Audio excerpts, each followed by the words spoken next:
What is good? What is good? Ladies and gentlemen, I am Seven Blackman, and this is The Blackman Show, a place where we can dissect the news with a little bit of 7 cents. Let's just get it in. Sometimes I wonder what it takes to make it in America, especially as a black man. I mean, I have a little one.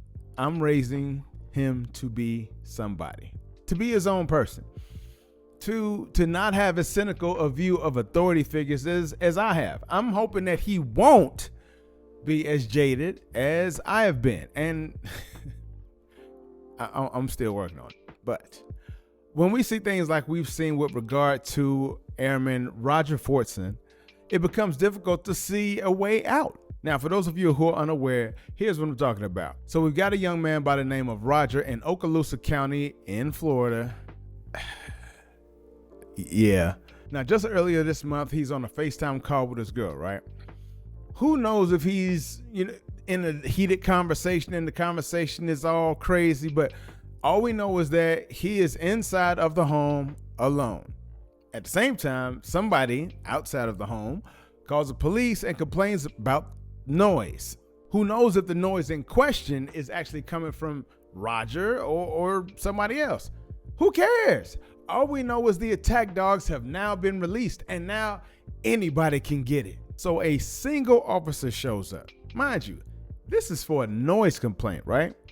And he bangs on the door, but he doesn't identify himself or anything like that, nothing like a normal person. And then he steps to the side, playing peekaboo. Roger hears the banging, but he doesn't know what it could be for, especially considering nobody said anything like, police, open up. Hey, there's been a noise complaint, something, anything. But instead, the police was, I don't know, trying to get the jump on him. What were you stepping to the side for, officer? What was you doing? Either way, Roger looked through the peephole but didn't see anybody because the officer, once again, stepped to the side. So he didn't answer the door, probably because nobody identified themselves, especially with regard to the forcefulness of the initial knock. Roger's probably on high alert. I mean, who knows what other trauma situations, stories he's heard about or had that could be similar to what he's in, leading to his response. The second time, the officer bangs slightly louder and states that he's with the police. Now, Roger, seemingly on high alert, probably doesn't think that this is a genuine police call, considering he probably doesn't think he's doing anything to warrant a police visit in the first damn place. The cop didn't establish who he was, nor his purpose from the onset, and perhaps the neighborhood may have had other situations, shady things happening. Anyway, all this leads to Roger arming himself before he answers the door. The deputies who shot and killed a black U.S. Air Force airman last week burst into the wrong apartment. According to Crump, who's representing the family, a woman was on FaceTime with Senior Airman Roger Fortson during the incident. The woman says Fortson was alone in his off-base apartment, and she watched as someone knocked on the door and didn't answer when Fortson asked who it was. Minutes later, there was another forceful knock, so Fortson grabbed his legally owned gun, and that's when deputies burst through the door, saw him with the gun, and shot him 6 times. The sheriff's office says the deputy shot in self-defense after encountering an armed man. Roger opens the door with the weapon in his hand, but aimed down to show that he's not threatening. With his other hand, he's gesturing that he's trying to halt, pause, stop, whatever. It's like hands up, don't shoot, that sort of thing. Stop the commotion, to kind of get to the bottom of what's going on. And if at this point you're wondering why I'm saying things like likely, seemingly, and perhaps, it's because we don't know. Why don't we know? We don't know what Roger was thinking, and we don't get to hear his side because of what we do know. And what we do know is that the officer saw the door was open, somehow assessed the black man opening a door that he was banging on while holding a weapon as an immediate threat. Therefore, the officer immediately executed the man. Only after firing 6 shots into the man at close distance did the officer even bother to say anything about dropping a weapon or, I don't know, assessing what else was possibly going on besides the weapon. Okay, so I've seen the footage and cops trying to justify that they are trained to neutralize threats and all that in the comments. But I don't know, I just find it weird the cops are so able to identify threats in some situations, but can't seem to assess them at all in others. I mean, how many times have we seen stuff like this? How many times are cops allowed justification in these shootings of black men where they can readily and conveniently blame their training, which obviously made them brainless automatons, simply acting on a programming given to them? Okay, so we got another black man killed by a reckless cop and his reckless ass activity.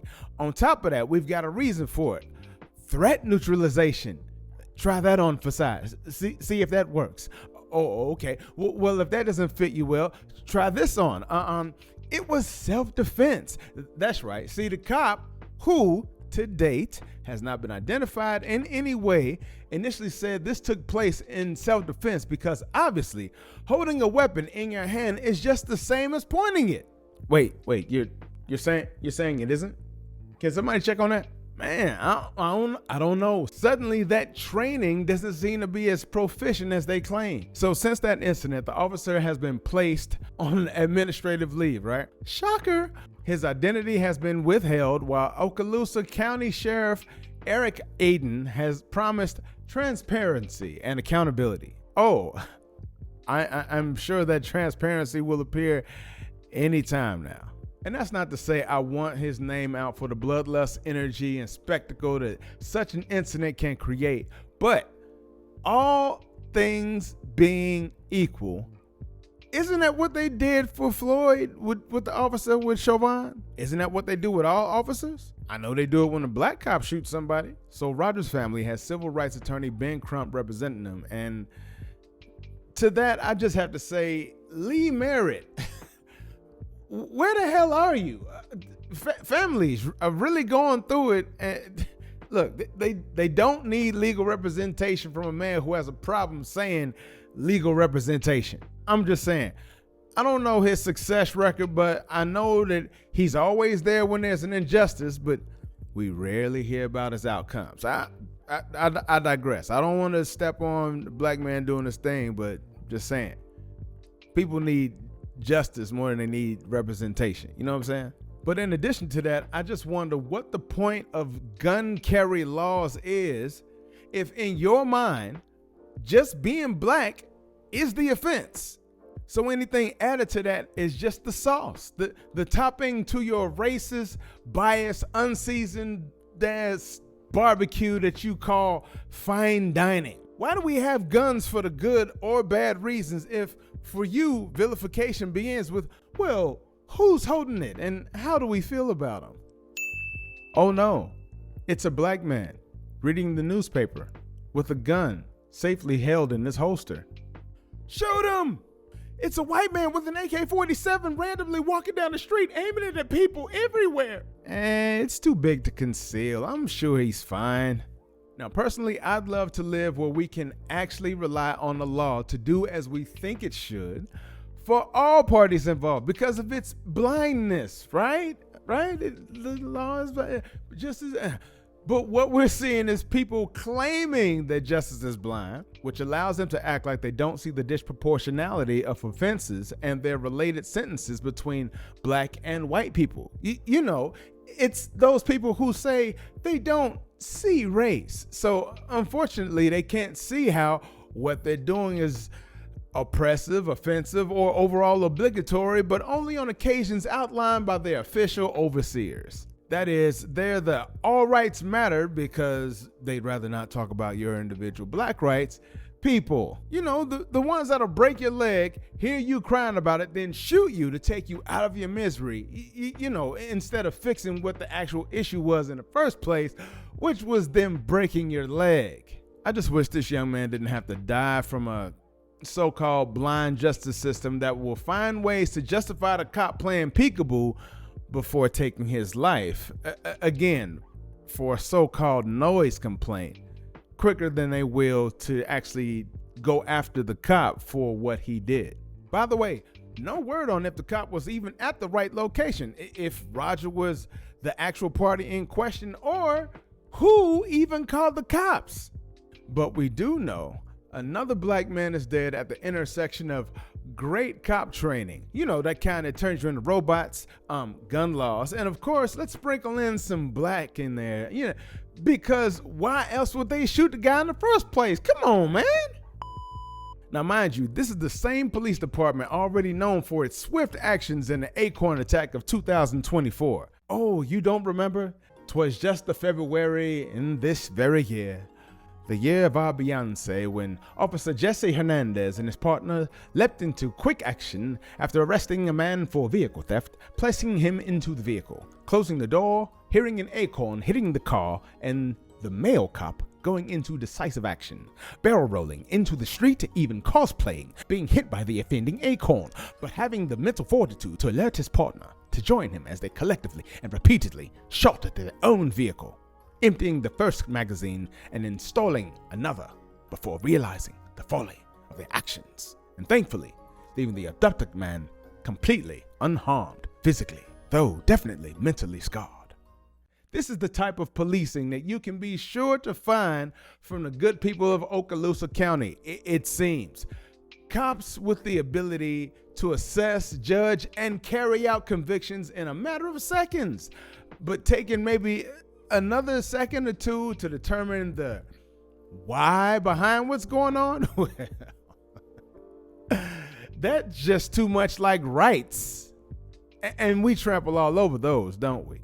But I'll leave that with you and ask your thoughts on this. If you're a parent, how do you prepare your child for a world where his skin may be seen as a sin before he even gets in? If you want your young man to grow up to be all that he can be, and he does that by joining the military, seemingly showing that he's, one of the good ones, as they say, right? So he does all the right things, and he still gets gunned down. How do you justify that in your mind? I mean, if you're the cop and the department or the family, how do you justify that? And personally, I know I'd find it hard to sleep. Hell, I do right now already.